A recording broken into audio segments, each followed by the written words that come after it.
নমস্কার বন্ধুরা, সুলেখা রান্নাঘরে। তো দেখুন, এইটা হলো বাগদা চিংড়ি। বাগদা চিংড়িটা 500 গ্রাম আছে, আমি ধুয়ে পরিষ্কার করে নিয়েছি। বাগদা চিংড়ি তো অনেক রকম আমরা অনেক কিছু করে খাই। তো আজকের যেহেতু বাজারে নতুন ধনেপাতা উঠেছে, তাই ধনেপাতা দিয়ে আমি বানিয়ে দেখাচ্ছি। ধনেপাতাটা ধুয়ে পরিষ্কার করে নিয়েছি আমি।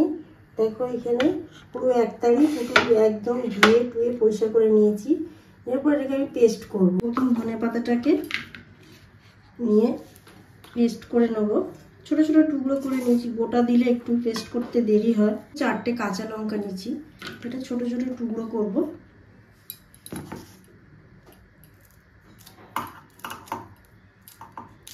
জল দিয়ে দিচ্ছি, দিয়ে এটাকে পেস্ট করে নেব।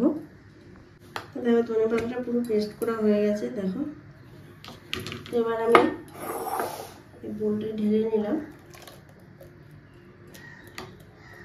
নিয়ে ধুয়ে একটু জল দিয়ে দেবো।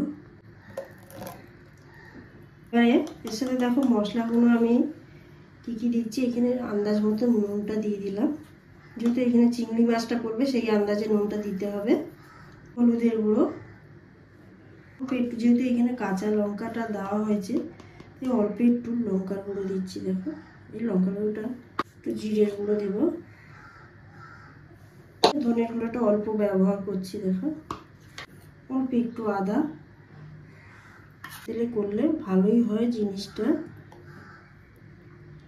তেলটা একটু পরিমাণটা বেশি লাগবে, তেলে এটা ভাপাটা হবে। চিংড়ি মাছটা দিয়ে দেবো,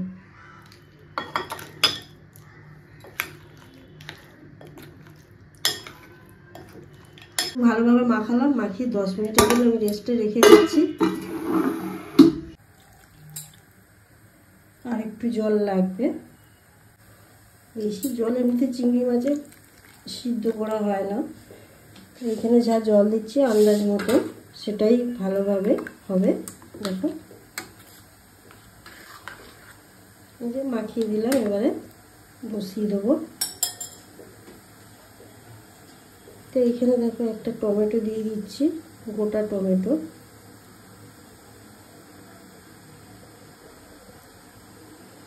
টমেটোর মাঝখানে 2-1টা কাঁচা লঙ্কা দিয়ে দেবো, গন্ধটা সুন্দর আসে কাঁচা লঙ্কা। ঢাকনা দিয়ে দিচ্ছি।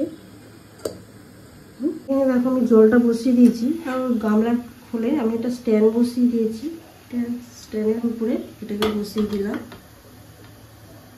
জলটা যেহেতু ফুটে গেছে, ঢাকনা দিয়ে দিচ্ছি। এর উপরে আর একটা আমি ঢাকনা দিয়ে এরকম দেখো গ্যাসটা জোরেই রয়েছে। আমি 10 মিনিটের মতন একদম একটু জোরে থাকবে, দিয়ে গ্যাসটাকে বন্ধ করবো। একদম বেশি সময় লাগে না রান্নাটা করতে। আর ধনেপাতা তো এখন বাজারে পাওয়াই যাচ্ছে সহজে। চিংড়ি মাছটা দিয়ে অবশ্যই বাড়িতে আপনারা বানিয়ে দেখুন। 10 মিনিট হয়নি, 10 মিনিটের আগেই আমি চলে এসেছি। এটা খুলে দেখিয়ে দিচ্ছি কি অবস্থা।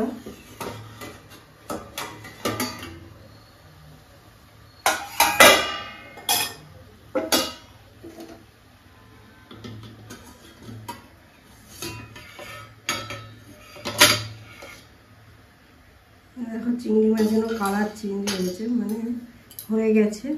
নেড়ে দেখবো, হ্যাঁ একদম হয়ে এসছে, তেল বেরিয়ে গেছে। গন্ধ একটা সুন্দর বেরিয়েছে, খুব সুন্দর একটা গন্ধও বেরিয়েছে। দেখো তেলও ছেড়ে দিয়েছে। তো এবারে উপরে একটু গরম মশলা ছড়িয়ে দেবো, কেননা এই একটা চিংড়ি মাছের গন্ধটা একটু আলাদা। একটু গরম মশলা দিলে দেবো। গরম মশলাটা দিলে চিংড়ি মাছের একটা গন্ধ থাকে, সেই গন্ধটা থাকে না। তা আরও 5 মিনিট রেখে দেবো, দিলে হয়ে গেছে। তবে এবার লাস্টে এই লাউবার সময় একটুখানি হালকা করে চিনি দিয়ে দিচ্ছি। এই নাড়িয়ে পুরো পরিবেশন করে দেখাচ্ছি। অল্প একটু চিনি দিলাম।